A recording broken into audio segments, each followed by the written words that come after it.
Hello everyone. Welcome to our YouTube channel Premiere Next. In this video, you are going to get all information related to the latest updates of the game The Stanley Parable. Introduction of the game The Stanley Parable. Developers Davey Wreden and William Pugh created The Stanley Parable, an avant-garde interactive drama they built and wrote.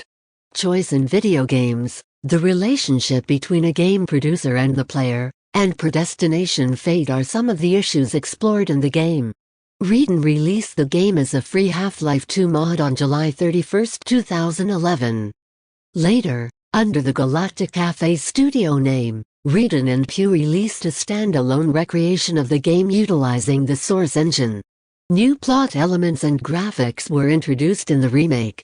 In 2012, it was announced and authorized via Steam Greenlight. Then on October 17, 2013, it was launched for Microsoft Windows.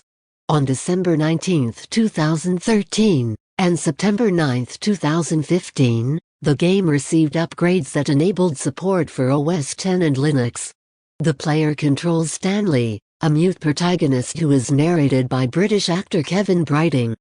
The player is challenged with diverging paths as the story proceeds. The player can disagree with the narrator's instructions, which will be integrated into the plot if they are disobeyed. Before the game restarts from the beginning, the player will meet many endings depending on the decisions made. Many of the original mod's choices were reproduced in the remake, as well as new places and plot paths. Journalists have praised both the original mod and the remake for their work. The game's narrative and comments on player choice and decision-making were acclaimed by critics. The gameplay and plot. The player can move and interact with specific components of the environment, such as pressing buttons or opening doors, from a first-person perspective, but there are no combat or other action-based controls. The player is given the story by the narrator.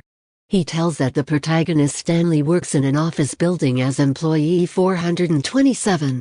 Stanley has been given the responsibility of watching data on a computer screen and pressing the proper buttons without inquiry. The data monitoring screen becomes blank one day, which has never happened before. Stanley, unsure of what to do, enters the building and sees that it has been completely abandoned. The tale splits into various variations at this point, depending on the player's decisions. When the player reaches a point where a decision must be made, the player can choose to follow the narrator's instructions or to do the opposite action. The first choice is between two open doors. The narrator mentions Stanley going through the leftmost door, but this hasn't happened yet. When the player's decisions are disputed, the narrator responds with new narrative or seeks to return the player to the desired path. The story of the lost employees would continue if the player followed the narrator's directions and passed through the leftmost door. Alternatively, the player can select the rightmost door, which will cause the narrator's narration to change. There were 6 potential endings in the original 2011 mod. Wreden estimated that experiencing them all would take around an hour. The 2013 remake adds over 10 new endings, changed a few pre-existing endings and the pathways that led to them, as well as various Easter eggs and other choice-related elements.